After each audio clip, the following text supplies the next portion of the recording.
প্রচণ্ড গরমে যখন আমরা এক ফোঁটা বৃষ্টির অপেক্ষায় থাকি, তখন আকাশ থেকে বরফের টুকরো বা শিলা পড়তে দেখলে আমরা রোমাঞ্চিত হই।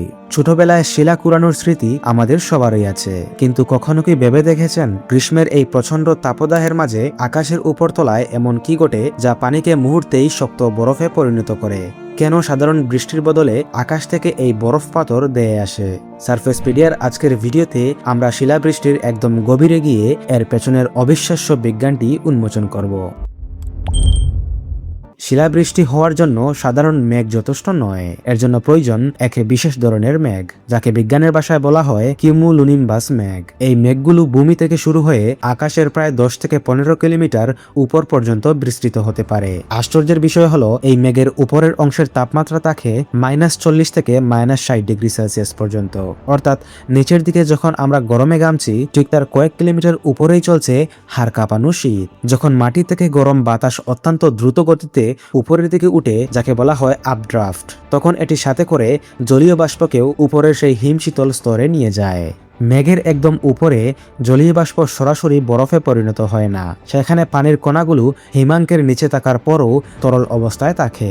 একে বলা হয় সুপার কোল্ড ওয়েদার। আর এই তরল পানি যখন মেঘে ভেসে বেড়ানো ধূলিকণা বা কোনো ক্ষুদ্র কণার সংস্পর্শে আসে, তখন এটি সাথে সাথে জমে বরফে পরিণত হয়। এভাবেই জন্ম নেয় একটি শিলার ব্রুন। কিন্তু এই ছোট বরফ কণাটি কেন সাথে সাথে নিচে পড়ে যায় না? এখানেই কাজ করে প্রকৃতির এক অদ্ভুত ভারসাম্য। নিচ থেকে আসা বাতাসের ঊর্ধ্বমুখী ধাক্কা বা আপড্রাফট এই ছোট বরফ কণাটিকে উপরে ধরে রাখে। শিলা তৈরি হওয়াটা অনেকটা রোলার কোস্টারের মতো। বাতাসের ধাক্কায় বরফ কণাটি মেঘের হিমশীতল অংশ এবং তুলনামূলক উষ্ণ অংশের মধ্যে বারবার উঠানামা করে। যখন এটি নিচের দিকে নেমে যায়, তখন মেঘের তরল জলকণা এর গায়ে লেগে যায়। আবার যখন বাতাসের ঝাপটায় এটি উপরে উঠে যায়, তখন সেই জলকণা জমে আবার বরফের উপর একটি নতুন স্তর তৈরি করে। এই প্রক্রিয়াটি যতবার ঘটে, শিলা তত বড় হয়ে থাকে। আপনি যদি একটি বড় শিলাকে মাঝখান থেকে কাটেন, তবে দেখবেন এটি অনেকটা পেঁয়াজের মতো স্তরে স্তরে গঠিত। স্বচ্ছ স্তর মানে শিলাটি দ্রুত জমেছে, আর বুলাটে স্তর মানে সেখানে বাতাস আটকে গিয়ে ধীরে জমেছে। শিলা কতক্ষণ আকাশে থাকবে তা নির্ভর করে ওই ঊর্ধ্বমুখী বাতাসের শক্তির উপর।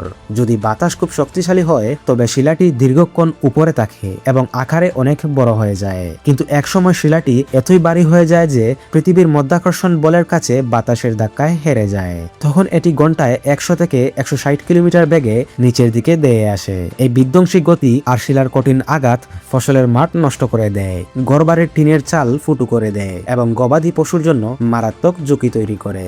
গিনেস ওয়ার্ল্ড রেকর্ড অনুযায়ী 1986 সালে বাংলাদেশে 1 কেজি ওজনের পর্যন্ত শিলা পড়ার রেকর্ড রয়েছে। শিলাবৃষ্টি প্রকৃতির এক অদ্ভুত ভারসাম্য এবং শক্তির প্রকাশ। এটি আমাদের মনে করিয়ে দেয় যে মাটির উপরে শান্ত আবহাওয়া আর আকাশের উপর উত্তাল বিজ্ঞানের মধ্যে কতটা পার্থক্য। প্রকৃতি যেমন সুন্দর, ঠিক তেমনই রহস্যময়। শিলাবৃষ্টি নিয়ে আপনাদের কোনো বিশেষ অভিজ্ঞতা আছে কিনা কমেন্ট করে আমাদের জানান। আর বিজ্ঞানের এমন রোমাঞ্চকর তথ্য নিয়মিত পেতে সারফেসপিডিয়া চ্যানেলটি সাবস্ক্রাইব করে বেল আইকনটি বাজিয়ে রাখুন। দেখা হবে আগামী ভিডিওতে।